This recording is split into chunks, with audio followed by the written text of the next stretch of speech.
Hey everybody. Sean and Kelly here, Price and Price Group of eXp Realty. What are we talking about today? Today we're talking about... Oh my gosh, the news, yes. Yes. Okay, so if you tuned into us last week, this would not be a surprise to you. You would already be waiting for it to happen, but everyone is now talking about the fact that interest rates are expected to what? Start dropping. Whoa.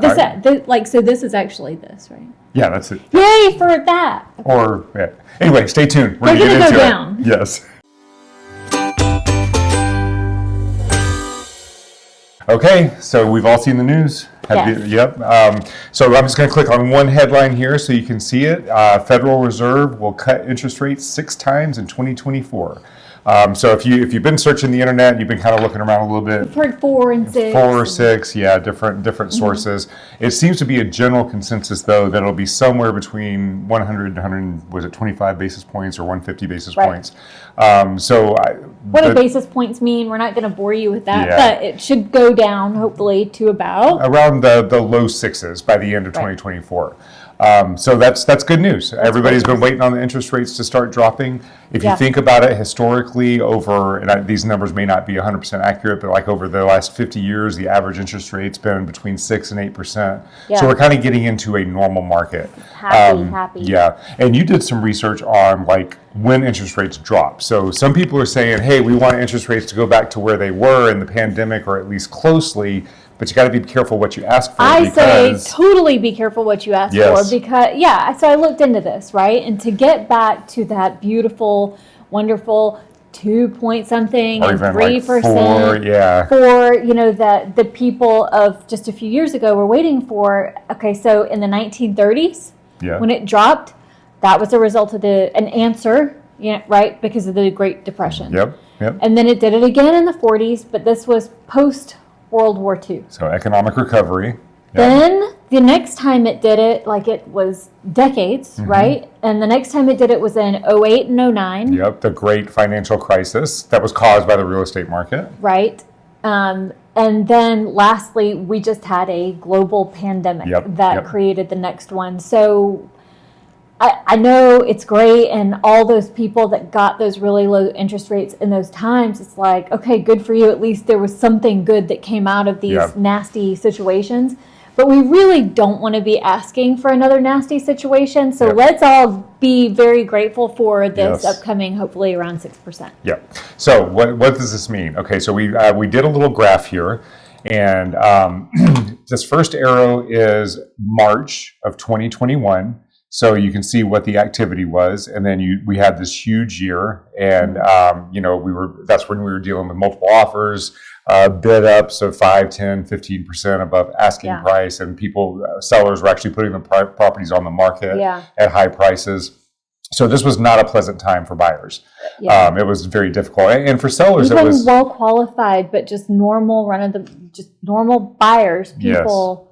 It was really tough. It was really tough. We had some buyers in this time that it took them over 40 showings. Our average is about 10 showings. So over 40 showings to finally get a property. And they had put in offers like every weekend. And they were it was crazy. Yeah.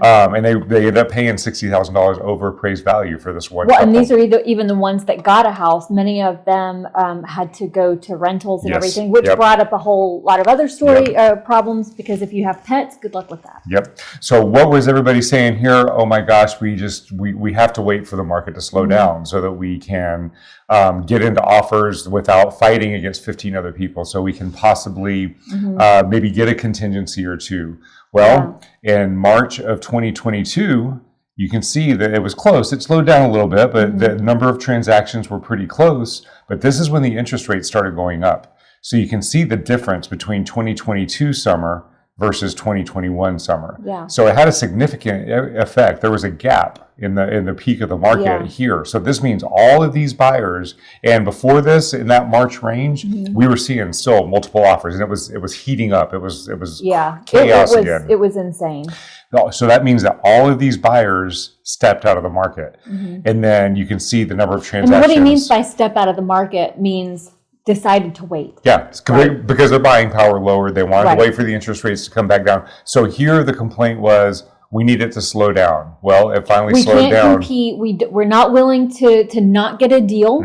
We're not willing to waive contingencies and all that. So we're going to wait until the market slows down. So then it did. And then there was a new reason to wait. And then the reason to wait here was, well, now we can't buy the house that we want, or we're going to wait for the interest rates to come down, or we're going to wait for the huge price drop to happen, or the prices to come down. Because keep in mind how hard it is to have been looking at houses with an interest rate that was really low, to be looking at let's just say $1 million house, and then the interest rates went up. How do you then the very next week start going and looking at an $850,000 house and swallow that pill with joy? Yeah. Right. So it was difficult, and a lot of people had a hard time with that. And then we hit a period where the new buyers were entering the market. They weren't the same buyers from here, so they were a little more used to the interest rate, but there were still fewer of them.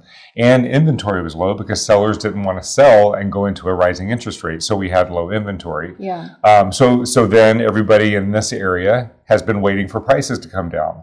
Well, prices have not come down. Prices have only continued to appreciate, not at 18% like they did in 2020, 2021, but at a good 3 to 5%.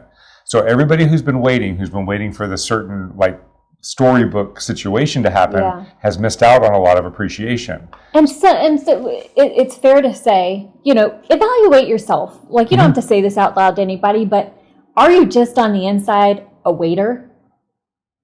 Like a server? No, like a heel dragger. You know what? I'm just like, you're just so uncomfortable. Member of the soon as trial. I'm going to buy this as soon as, and there's always a new soon as trial. So if that's who you are, then we're not talking to you. You're just going to keep doing that no matter what. All right. So, but if you are serious about buying a house, you really, I would highly recommend that you give serious consideration because of all of this pent up demand. That when we start going, we're already starting to see it happen in the market even before the interest rate news came out. We're starting to get more calls from buyers. They're starting to kind of come back in. Oh, what about that listing? It was $1.25 million. It just hit the market, and in the listing notes, it said so today is Friday. Yeah. This was last night. It was new to the market, and the agent notes. These are private notes that they put in for other agents, and it said. We will be reviewing all offers, expecting non-contingent on Monday. Feel free to do your, what is it called? The walk and talk inspection. The walk and talk inspection on Sunday, right? So that just means that it's not an official inspection. You can bring them in and you can do it, but basically don't send us offers that have an inspection contingency. We're not going to consider it. This is where we are, right? So at over $1 million house. And it's only going to start doing that even more and more because we're starting to get back in. We're in the dead market right now, supposedly. There's still multiple offer situations, and we're about to turn that corner, go into the January, February, March, where it starts going up. And if the interest rates start coming down, the bidding wars are about to begin. So, and it's not an agent taking advantage of the market. That's an agent, really, honestly, who knows what's about to happen. And just is preparing effectively everybody. Communicating that. Absolutely. So it's just really important that this is I want to say it's good news for buyers, but the fact of the matter is it's news because you're going to start saving on interest rates, but you're going to start paying a lot more for the properties because you're going to have to bid above. And why? Because you're going to have to bid against all the other people who had the same mindset you did, right? It's just, I always feel like I'm the only one with this brilliant idea, on like myriad situations. Yes, of course. And then I get there, I'm like, oh, you mean somebody's thought of this already? It's like, we're not alone. There are so many brilliant people in the world that have all been doing what you're doing. So I always say go against the herd. Okay, so you have a small window right now to go and get into the market before the herd comes. You're going to pay a little bit more in the interest rates, but you can refinance when it comes in later. If you can get a property now, potentially even get your inspection contingency. It's still difficult, but it's possible. At least a walk and talk. Yeah, at least a walk and talk, and not have to bid 10, 15% above asking price. It's worth saving $50,000, $60,000 to pay another extra percent on the interest rate, because as soon as they start coming down, the chaos is going to begin. It's already happening. We already have people talking about it. Yeah, and let me just add in a tiny bit here. And I don't know, I mean, we're about to quickly get out of this, but the sellers that have had listings on the market, when most of them haven't, the ones that have, it's because they needed to more than others, which means, what does that mean, right? They're willing to accept offers with more contingencies because they also have a need. You know, we're going to run into a lot more sellers who are like, I'm testing the market. Sure, I'll do it now. Yeah. And it might be like a would sell price. Is it like I would sell it and make me move price? Yep. So there's a window for buyers. If we can get, we always tell you when the windows are here. and a lot of people miss them, and we've been pretty accurate with this. But the ones who get them, it's like we are BFFs now. Yeah, that's right. Okay, buyers, if you're thinking about getting the market in the next 6 months, do it now. Do it in the next month and a half. Sellers. I know, and they're asking, well, why would we do it now when interest rates are going to go down to 6% next year? Well, answer it. Okay. Say it again. The reason is, okay, let's do a little math, okay? Let's see if I can do this off the top of my head. You buy a property at a 7% interest rate. Yes. Okay. And the interest on this property, let's say it's a $1 million property. So your payment on this property is, I'm just going to use simple math, $7,000. I think we need Tatiana. Anyway, you have to figure out, we've got a video we shot on this. For every $50,000 in up or down, it's like a $50 payment on your, we're gonna save that. We did a complete video on this, and it was just a simple scenario on a $500,000 house that if you had a difference in interest rate, I think it was like of a percentage, it would cost you about $50,000 to wait for the interest rate to come down. Yeah. That was in a normal market where you weren't dealing with all the bidding wars. With these bidding wars that are coming on, that could cost you a lot more. Yeah, because waiting, your price is higher. You cannot change your price later. Yes. Doing it now, interest rate is higher, but you can change that later. Yep, okay? That's true. So that's just marry the property, date the rate. All right, so for sellers, what does this mean for you? It means that right now, there are buyers out there. We are still on the seller side of the market. There is very, very little inventory. So if you've got a property that you're looking to sell, you can put that on the market. And just like the seller we just discussed, they have that schedule the first day. I went in to schedule our buyers for it to go in and tour it. I did it 3 days before it came off of Coming Soon. The schedule was completely booked. We had one slot. Yeah. So there's a huge demand out there, sellers. So if you're thinking about coming on, if you're thinking you want to wait for the spring when you have this flood of buyers, well, you're also going to have a flood of sellers. So the inventory is going to go up. So you're going to have more competition on the inventory side as well. So basically we need to come by and sit down with you, look at your situation and see what might be the best scenario for you with your house, given its condition and so on and so forth. That is right. Yep. Okay, so we are about to dive into Mortgage Minute with Tatiana, and then we'll get into the numbers on the market report as well. So here we go. We'll see you next week. Okay, so let's dive into the numbers for this week. You're going to see that the trend is starting to occur. We just went through the interest rates and what's happening with that. So we're going to see that we've kind of started seeing this trend occurring over the last 6 weeks, but we expect it to really pick up, especially after the holidays. So let's dive into the numbers. As always, our orange line is our buyer activity. Our blue line is our inventory. And the last 3 weeks are right in this area. So for the previous 2 weeks, we had a significant decrease in inventory.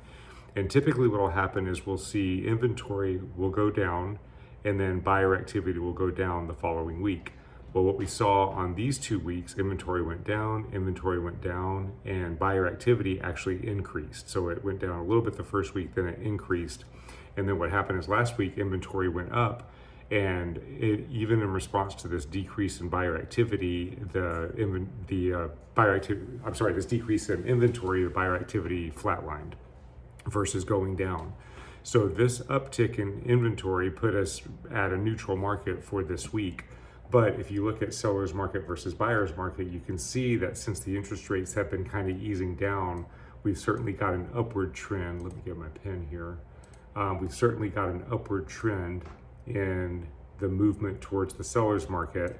And if this year is even just a repeat of last year, you can see last year, this was what happened in the next 7 days that are coming up. We had a decrease in buyer activity, a decrease in inventory, and then it just started moving up and activity started moving up. And then we moved into that strong buyer's market, the strong seller's market. So if this continues, And with the interest rate starting to come down, this is probably going to continue in more of an upward trajectory as far as buyer activity.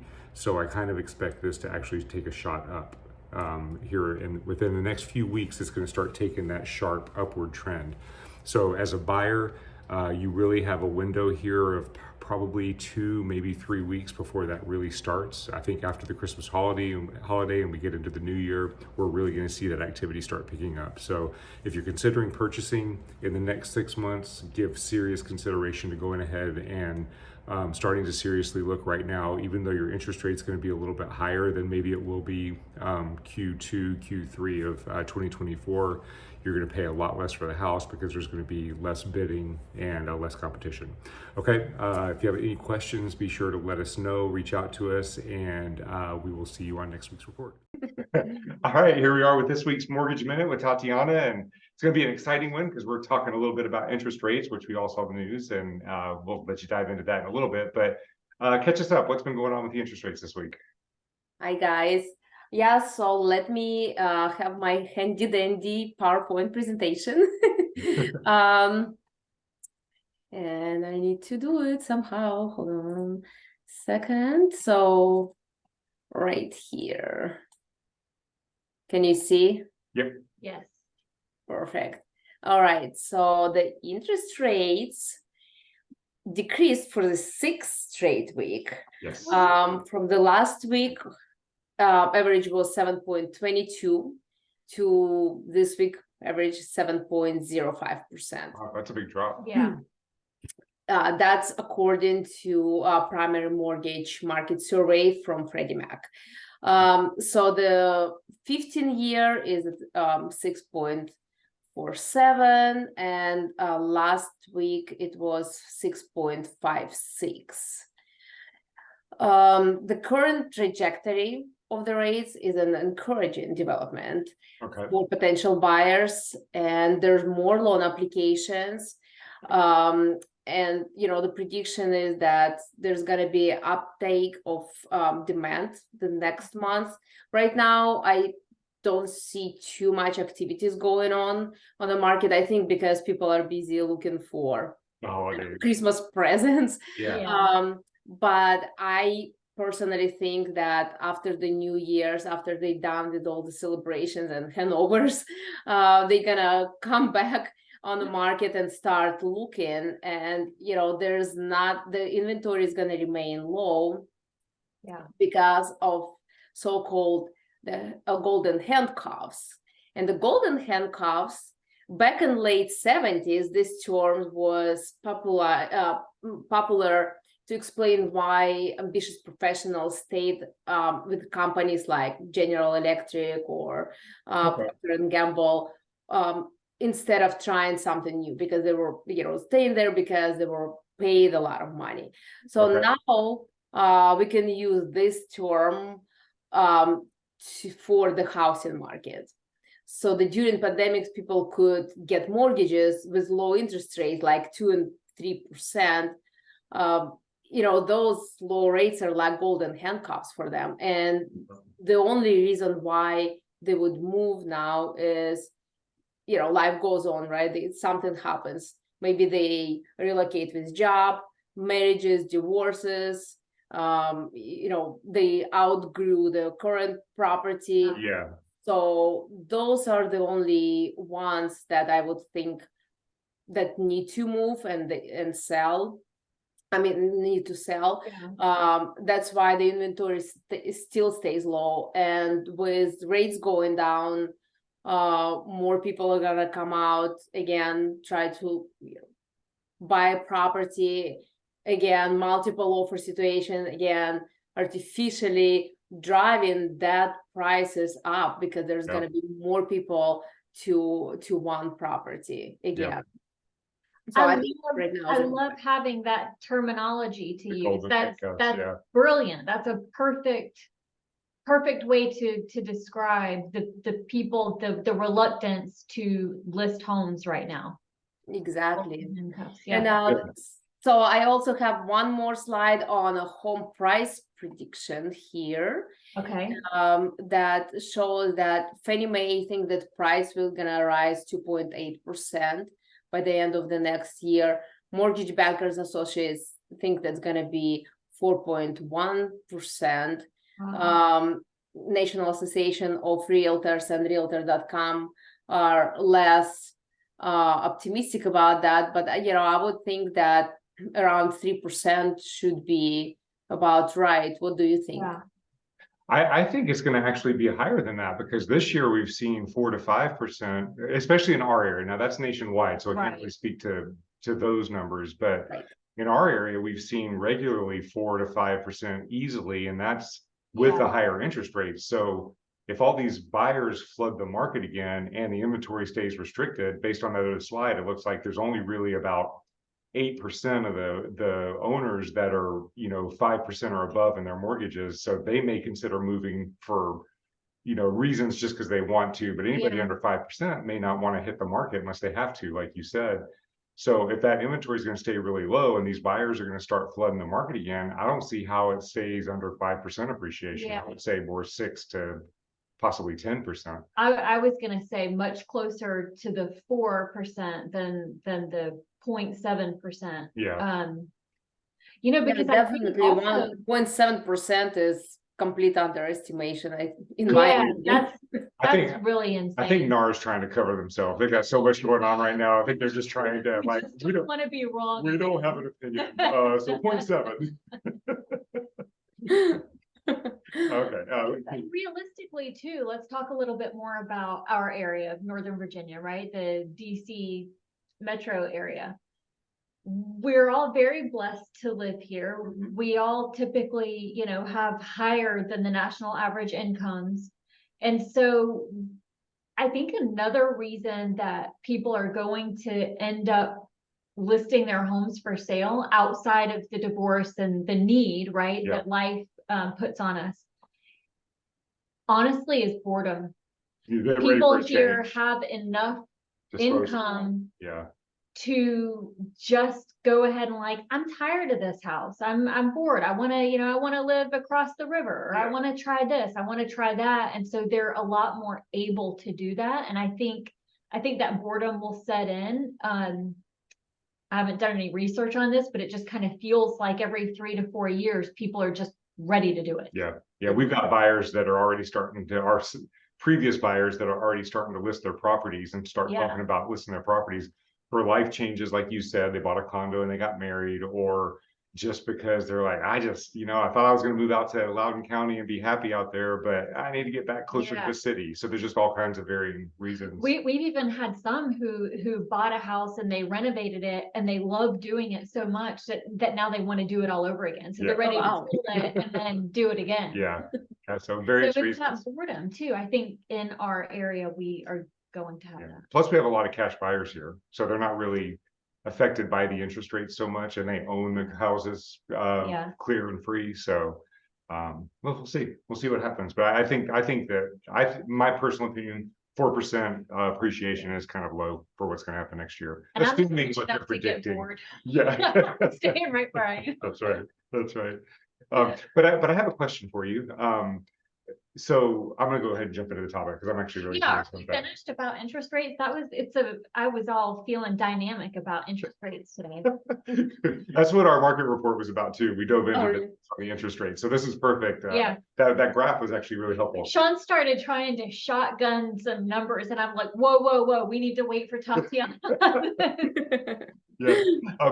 So that was one of the things. Well, I'm not going to put you on the spot to come up with the numbers, but so the question that I have that we've had from some different clients. So we had a young couple that was purchasing a house together, and we were having the conversation, and they were asking me, is it better for us to both go onto the mortgage, or should we do it individually? What's the benefit? So my answer to them, and you tell me if I was right and wrong, and then you can kind of give us more expansion on it. The benefits to purchasing a home separately would be like, if you have a plan of investing, isn't there a limit to how many traditional and conventional mortgages you can have at one time, like 6 or 7, something like that? 10. 10? Okay. So if Ten financed properties. okay, so if you buy 10 properties as a married couple, then you can only buy 10 properties. But if you buy 10 properties as husband, you can buy 10 more as wife. You can use traditional financing for 20 properties. So that's one point of leverage. The other one would be where you're actually keeping your credit separate so that You're talking too much and you should Nope. let. Nope. He's answering his own question. That's awesome. I like it. I know, but you Oh, right? stop and let her tell you if you're right or wrong. And then Okay. go, Okay, go. No, Is go that- ahead. I like it. And then maybe I'll just add something to that. I like it. Okay, I'm gonna shut up. Go. Yes. So is he right on that? Like, does it offer more leverage to only put one spouse on a mortgage? Oh no, yeah, absolutely. I agree with that. So because just for those reasons that you described, and also let's say it's a young couple and they buy in as their first time home buyer, and one person is on a mortgage and on a title, and then the spouse wants they want to buy something else in the future as a primary residence. So they could buy under another spouse, being a first-time home buyer. So get two And first-time home buyer benefits. exactly. Okay. And the first-time home buyer benefits could be potentially a special program with zero money down payment, depending on a state and county, but also typically first-time buyers get better interest rate. There's some adjustment, positive adjuster to interest rates when you are a first-time home buyer. Okay. There's some income limits with that, but in general, that could be beneficial. And exactly to your point, if they are future investors and they know they want to buy more properties, 10 properties in financed properties is the limit per person. And if they really want to expand their portfolio, each buy separately, that also would make it twice many properties per couple. Are they allowed to have one spouse on the mortgage but both on title? You can do that as well. However, if another person is on the title but not on the mortgage, that person is not a first-time home buyer anymore. So for the first two transactions, you wouldn't want to do that. Right. Okay. Right. So because if you add in a spouse that you want to buy something later as a first-time home buyer, but they're already on the title. So I think there's misunderstanding on who is considered first-time home buyer. Right. I think people think that if I'm not on a mortgage, I'm a first-time home buyer. But if you're on the title, you already own a home, so you're not a first-time home buyer, even though you're not on a mortgage. Yeah. It's more like a first-time home owner program and not a first-time home buyer, right? It has more to do with, hey, you got a home, than it does, hey, your credit is attached to a home. You got a mortgage. Okay. Yeah. Okay. So I think an important that's a good point. important thing to say here is that if somebody's considering this strategy, especially as first-time home buyers, they need to speak with a lender like yourself, but then also with the title company, because the tenancy, the ownership of the property is important, for asset protection. Should somebody pass away, how does the transfer of the property happen? So they just need to make sure they understand all of the ins and outs of that versus, just the financing aspect. That's a very good point. Yeah. I like the idea of having those, especially if you're an investor looking to build a portfolio. When you can get into properties with as little money down and as little expense as possible, that gets your return on any money invested. So it's a good strategy for the first two, as long as they understand the tenancy effects of that. Right. Okay. I have a question. Yep. Yeah. To build on the whole, both spouses want to take advantage of the first-time home buyer programs and benefits. Is there a time limit on, like, let's say Sean does a first-time home buyer thing and he's the only one on the mortgage and title. And then I get another house and I'm the only first-time home buyer. I'm the only one on the mortgage and title. Is there a time limit, or if at all, can we add each other to our titles? Well, so it all depends on that second property. What is the use of it going to be? So Right. if it's going to be your primary residence, you are buying primary residence with intent to occupy it for at least 1 year. Okay. So if they thinking that Sean is buying primary right now, and then you, Kelly, want to buy another investment property under, then it doesn't matter if you're first-time home buyer or not. Right. That's only the first-time home buyer benefit applies only if you're buying another primary. So it could good example could be for that new married couple, right? So they got primary home right now. They got a baby, twins, triplets, I don't know. So they move out of the property in 1 year or more, and then they want to buy something else bigger, another primary residence, and then that could be under wife's name or husband, whoever is first-time home buyer. And at that point, we could add another spouse to the title as well, because at that point, that person already is not a first-time home buyer. Right. Okay. They do have to be and this comes up. I mean, it does. People asking, well, we'll just tell them that we're separating. Like them being the mortgage company, and that's the big MF, right? That's mortgage fraud, right? It is a mortgage fraud. I would never advise anything like that. No. You don't want to do that. Okay, They well, can I have pull a your question. loan, they can do all kinds of things. So yeah, you don't want to do that. That's why we need to talk to somebody. Yes. Okay, so I have a question, and I'm glad you shut me up because I'm glad we're deep diving into this. So I delicately shushed you. you have that first time home buying couple. He buys the house in his name. They find out they're pregnant. They find out they're having triplets, same scenario, and they bought a 1-bedroom condo.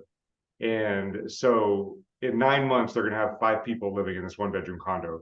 Their life situation could seriously warrant, even though their intention was to live there for a year, they have a significant life situation where they would need to possibly move out sooner. I guess there's questions, could they get an exception? Yeah, would they still would they be able for her, because they want to move, they want to have a new primary residence, they want to get out of this house.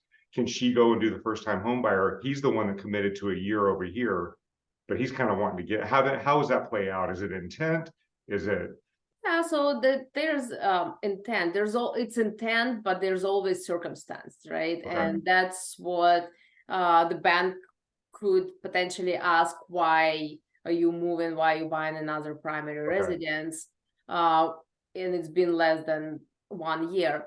This is very legitimate explanation. Okay. So of course they would have to explain and get exception for that, but in my opinion, I don't want to be stuck in a 1-bedroom apartment with 5 people. So it's logical that people want to move. Okay. But also remember that she is not a homeowner. Right. Yeah. I'd say it's just making sure there's no fraud in that transfer. And then of course, after they bought the second house, the year happened, she could add him to the title. And then theoretically, after they did that, they could add her to the title over here, and then they could both be on titles. They've gotten both benefits. Yeah. Both of them have gotten their first home. And then if they add each other to those titles, they still have the 10 mortgages each, because that's title, that's not mortgages. Right. Even exactly, because we're talking about financed properties. They're still under financing, but they're financed under the individual. Separately, Okay. I had this conversation with these first-time home buyers, and I was explaining this to them that there's a credit protection there that could happen as well. And so I'm curious, is that something that you've seen, or a strategy you've seen used to kind of keep that wall between the two credit worlds? Well, definitely the credit will not be affected of the one who is not on a mortgage that is being foreclosed on. In regards to any other implications, if that person is on the title, that's more like a title company, settlement attorney's question, because they would need to find out, even if you're not on the mortgage, but you're on the title, you sign certain documents at the settlement, and that's in regards to foreclosure procedures. They're gonna be signing deed of trust document that talks about the foreclosure. and possibility of it. So that question is more to the title attorney. Okay. But in regards to the credit being affected, definitely if they are not on a mortgage and the mortgage is late, that person is not going to get affected. Okay, so it's separated. Okay. Well, I have a hypothetical, so that's all great, but it doesn't always work just because sometimes one person's income is simply not enough. Yeah. And if that's the situation, you have to have two people on the mortgage. That's Yeah.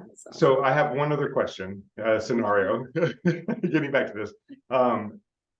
How significant of a difference would you say the credit score would have to be? So if like the husband has a really good credit score and they're planning on buying the house in his name, and then they find out his income isn't enough, so they have to use his wife.